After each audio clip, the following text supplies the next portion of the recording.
செவ்வாயை அடுத்து கண்களை பார்க்கின்றார். செவ்வாயுடைய கண்களை பார்க்கின்றார். நமக்கெல்லாம் அச்சாவதாக இருக்கக்கூடிய சிலைகளில் சிலையாகத்தான் தெரிகிறது. ஆனால் திருப்பாணாழ்வாருக்கு வைகுந்தத்தில் இருக்கக்கூடிய பெருமாளாகவே அவர் தெரிகின்றார். அதனால் அந்த கண்களிலே சிவந்திருக்கக்கூடிய நரம்புகளில் நத்த ஆழங்கள் செல்லக்கூடிய அந்த நரம்பும் தெரிவதாக சொல்கின்றார். செவ்வரியோடிய கண்கள் என்னை வேதமை செய்தனவே, என்னை வேதமை செய்தனவே.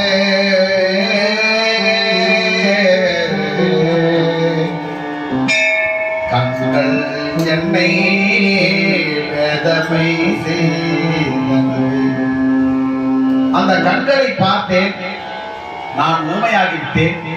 என்ன பேச வேண்டும் என்று எனக்கு தெரியவில்லை. என் நிலையை இழந்தேன் என்று சொல்லுகிறான். அப்படி சொல்லுகிறான்.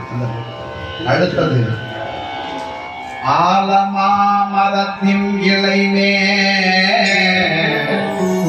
ஒரு பாலகர்தான்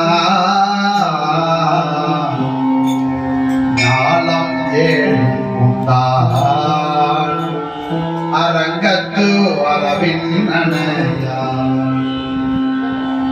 கோலமாமணி ஆரமும் முத்துத்தாவமும் முடிவில்லாதோர் எழில் நீலமேனி ஐயோ, நீலமேனி ஐயோ நிலை கொண்டது